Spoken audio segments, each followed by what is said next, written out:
Primero que nada, platicarles rápidamente qué es la OCDE y cómo funciona en las tripas, en las entrañas, hacia adentro. Lo que tienen ahí enfrente de ustedes es una fotografía de un salón típico del centro de conferencias de la OCDE. Es un salón en donde se reúnen los comités de trabajo de la OCDE. La OCDE está conformada por 3 elementos. Estos comités, que es en donde se reúnen los funcionarios públicos encargados de temas específicos dentro de la política pública, luego el secretariado técnico, que somos nosotros los que trabajamos en la OCDE, y después el Consejo de Ministros, que es como nuestro Congreso, en donde están los embajadores de los países miembros y son los que aprueban su programa de trabajo y los que tienen siempre la última palabra. Para que Argentina pueda ser miembro de la OCDE, el Consejo de Ministros tiene que aprobar el acceso, el cual va a venir de la aprobación individual de cada uno de estos comités que tienen ustedes ahí.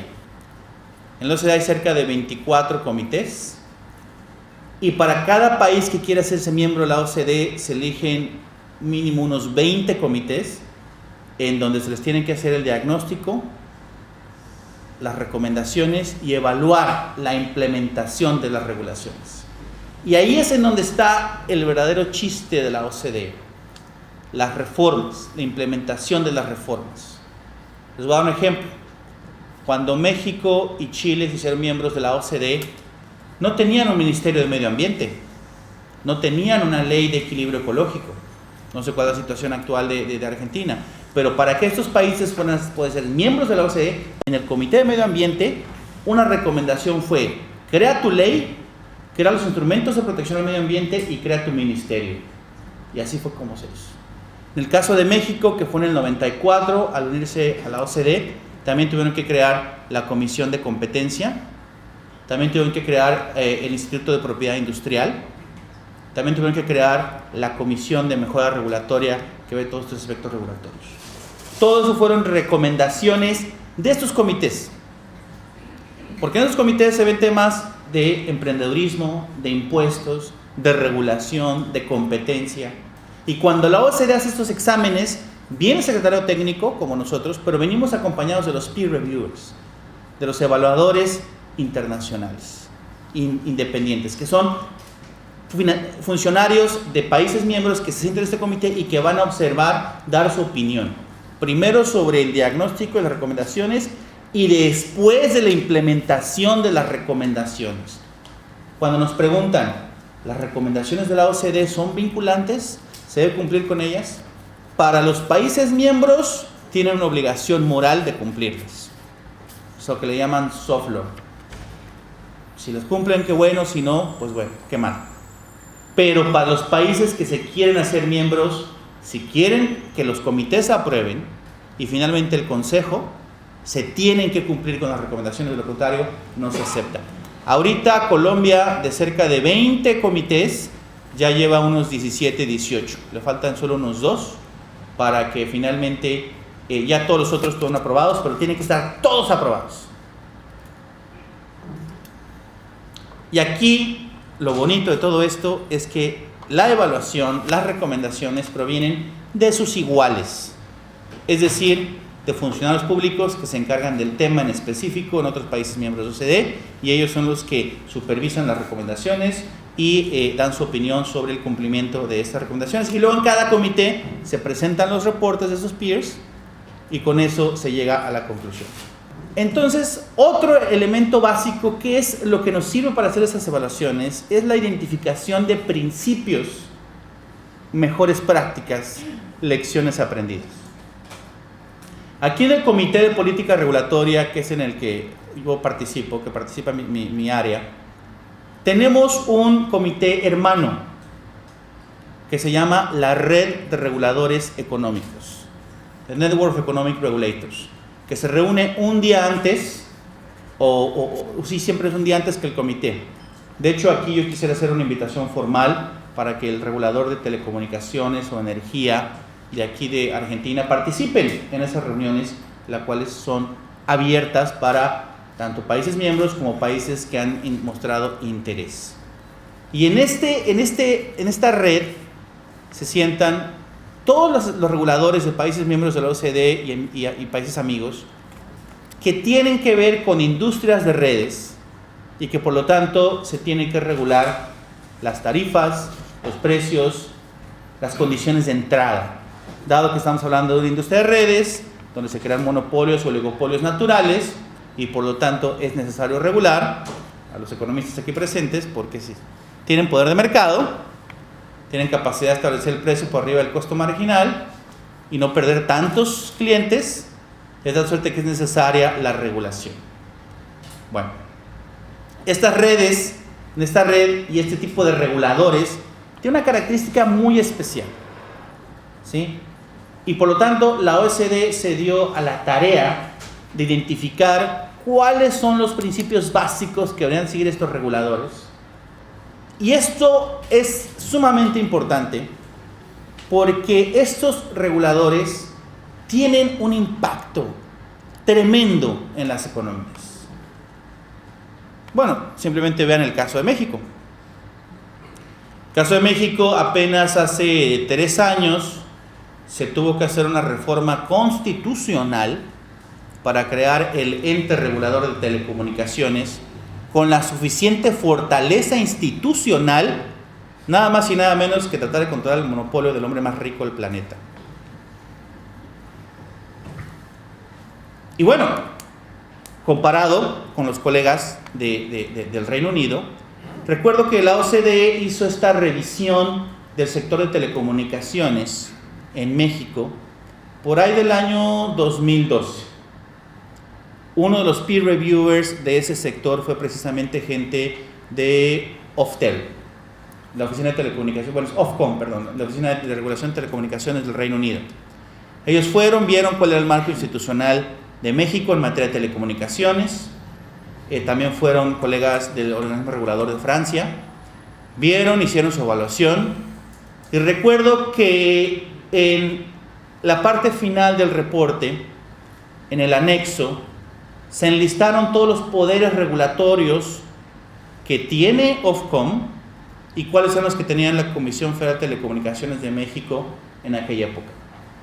De cerca de 24 poderes regulatorios, todos dirigidos a controlar el poder de mercado de estas empresas de telecomunicaciones dominantes. De los 24 que tenía o que tiene Ofcom, el equivalente mexicano solo tenía 7.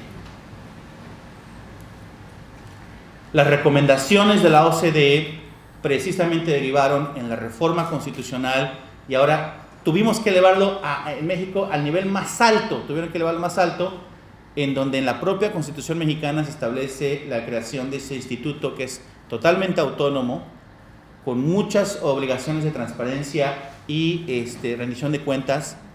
Y bueno, desde entonces el hombre más rico del mundo ya no es el hombre más rico del mundo, porque precisamente se ha promovido la competencia, se ha obligado a esta empresa a controlar su poder de mercado y eso genera más competencia. Y en México ahorita los consumidores tienen planes de celulares, de móviles sumamente atractivos, sumamente de bajo precio. Y entonces este tipo de principios es lo que da pauta a eso, a verdadera reforma y a verdadero cambio. Esta publicación de OCDE cuenta con 7 principios y cada uno viene explicado de qué se trata, por qué es así y con algunos ejemplos internacionales. En esta ocasión, dado que tengo el tiempo limitado, solo me voy a enfocar a los que consideramos, todos son sumamente importantes, yo también voy a enfocar a los más relevantes dada la característica del tiempo. Por ejemplo, el primero, claridad en el rol. El regulador tiene que tener objetivos claros y mecanismos de coordinación adecuados. Suena simple, pero no lo es. No lo es. ¿Qué sucede? En la mayoría de los casos, o en muchos casos, se confunde el objetivo de política de promoción de la industria al de regulación. ¿A qué me refiero? Supongamos, en el área de trenes y ferrocarriles, que es una industria de redes y que también se presentan este tipo de situaciones de poder de mercado. Por un lado, el gobierno está interesado en promover la creación de los ferrocarriles, de las redes de trenes. Entonces tal vez esté buscando inversiones. Entonces tal vez esté ofreciendo a los inversionistas terrenos a bajo precio.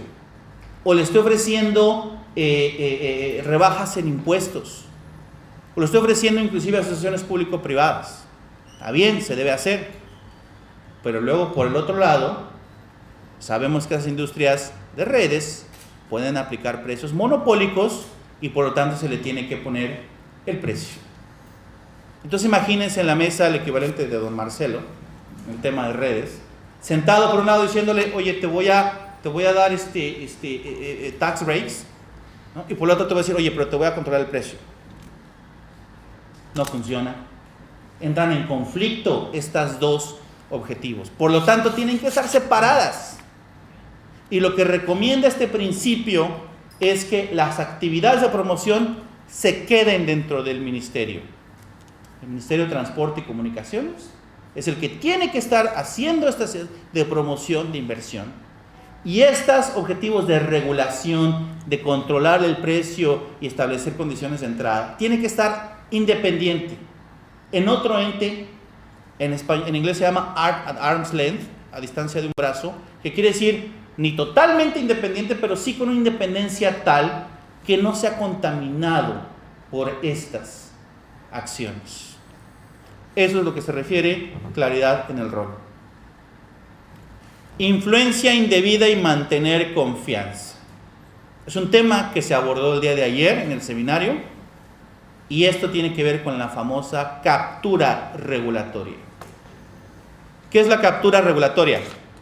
Pues claro, en este caso, las autoridades, al tener que decidir sobre tarifas, precios, al tener que decidir sobre condiciones de entrada, condiciones de interconexión, hay millones y millones de dólares o euros en juego.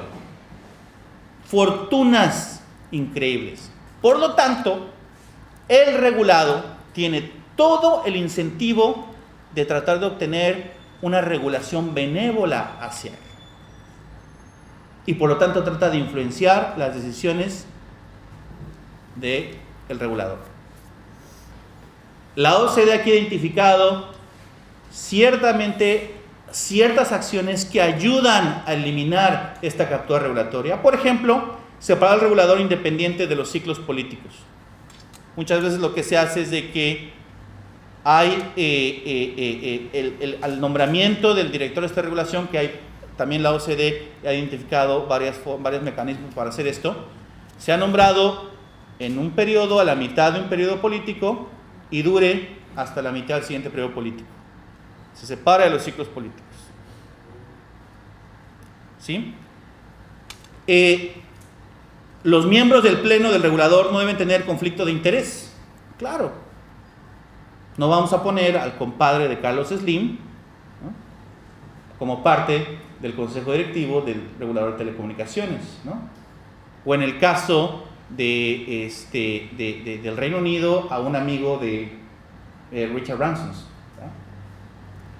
¿no? También es importante, se dan ciertas recomendaciones de cómo llevar la relación con la industria. Llevar una bitácora estricta de reuniones entre el regulador y el regulador, porque se tiene que tener un balance. El regulador efectivamente tiene que interactuar con los regulados, pero bajo ciertas reglas muy estrictas. Llevar minutas, que sean públicas las reuniones, que se den a conocer los resultados de las reuniones, dar por antelación el listado de reuniones que se va a tener entre los regulados y los reguladores. Claramente esto va de la mano con una serie de rendición de cuentas y transparencia.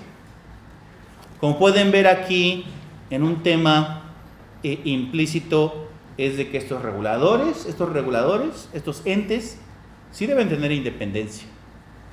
En el Reino Unido son independientes. Ofcom, Ofgem, de Railway Authority, of Water, todos estos reguladores de las utilidades, las redes son totalmente autónomos. Lo mismo sucede en Estados Unidos, en Canadá, en México en algunos casos, en Chile en algunos casos. Y ante la independencia se tiene que tener un esquema de rendición de cuentas y transparencia sumamente fuerte, con tres actores: el ministro y o el Congreso, las entidades reguladas y el público. La información tiene que estar abierta, tiene que haber informes periódicos. No solo es, bueno, porque este es en el caso del Perú. Acabamos de hacer una revisión como parte de la revisión de políticas regulatorias que hicimos en el Perú, porque el Perú también está tocando la puerta ante la OECD. Hicimos un capítulo especial sobre la gobernanza de los reguladores, en donde el regulador de energía, de agua, de telecomunicaciones e infraestructura, evaluamos cómo está su desempeño frente a frente a estos 7 principios. Y aquí en la parte de rendición de cuentas y transparencia es en donde andan medio chuequitos. El reporte también está ahí disponible en el vínculo de internet que les voy a decir. Porque nos decían, nosotros reportamos al Congreso, no tenemos obligación de reportar al Congreso, pero nosotros lo hacemos porque somos buenas gentes. Se los entregamos cada año. ¡Qué bueno! ¡Qué bueno que lo hagan! Pero qué mal que no esté la obligación. Y qué mal que no esté la obligación de ir, y no solo presentar el reporte, sino presentarte al escrutinio del Congreso. Ciertamente es muy politizado y va a haber gente que, bueno, pero es parte del proceso democrático. Con las entidades reguladas también tiene que decir, yo te estoy poniendo esas tarifas por esta y esta razón, ¿no? Y estas regulados tienen que tener la facultad de apelar las decisiones. Finalmente, con el público. ¿Cómo se está beneficiando el público de esta regulación? ¿Cuánto están bajando las tarifas? ¿Cuánto más está aumentando la cobertura? Participación de grupos de interés. Sé que, de una cuenta, tenemos aquí ciertos problemas con el castellano, porque en inglés se conoce como stakeholder engagement. Y stakeholder quiere decir alguien que tiene efectivamente un interés en el tema. Lo que pasa es que luego en el castellano la palabra interés suena como relaciona más con intereses creados, algo negativo, pero no. Aquí estamos hablando de gente que resulta beneficiada o afectada con el tema en particular. Y aquí también la OCDE recomienda que se tiene que tener una participación activa de los grupos de interés, tanto para decisiones individuales, políticas operacionales, formas de mejorar la calidad regulatoria, metas de política pública. Todo el tiempo hay que estar haciendo consulta, estar en contacto. Claramente aquí hay un balance que se tiene que cuidar entre evitar la captura y, por otro lado, mantener comunicación activa con los regulados, con los consumidores. Por ejemplo, una parte fundamental dentro de tanto rendición de cuentas como de grupos de interés es llevar a cabo un análisis de impacto regulatorio cada vez que se toma una decisión regulatoria. Esta es otra recomendación de la OCDE, es parte también de este grupo y cubre varias de estos principios, en donde el regulador debe justificar por qué está tomando la acción, preparar un análisis costo-beneficio que demuestre que esa acción regulatoria va a generar más beneficios que costos, ¿no? Y pedir la opinión del público al respecto. Evaluación del desempeño, que esto es diferente a rendición de cuentas. Va de la mano, pero es diferente. Y aquí el regulador debe ser capaz de desarrollar una serie de indicadores de desempeño que permitan al público en general evaluar si está funcionando bien, si está cumpliendo con su objetivo de política pública o no. Hay que identificar el alcance de las metas, desarrollar los indicadores y después llevar a cabo la evaluación de desempeño y ponerlo al escrutinio público. De nueva cuenta, esto va ligado con la independencia. ¿Quieres ser independiente? Sé transparente, evalúa tu desempeño, ten buena interacción y comunicación con tus stakeholders. No es sencilla esta tarea, pero debemos lograr que los reguladores hagan estas tareas, porque pónganse a pensar desde un punto de vista democrático.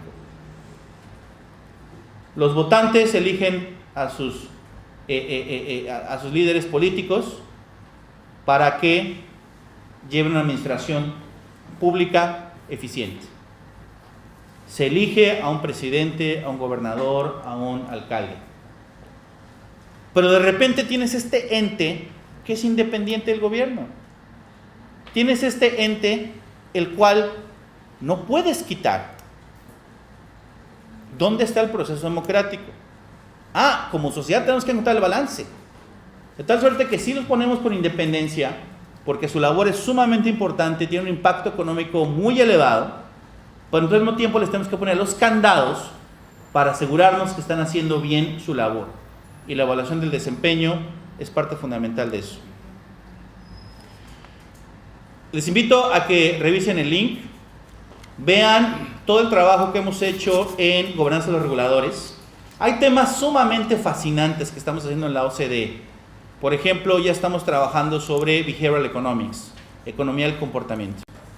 Cómo la economía del comportamiento puede hacer la labor de los reguladores económicos más eficiente. Aquí están mis datos.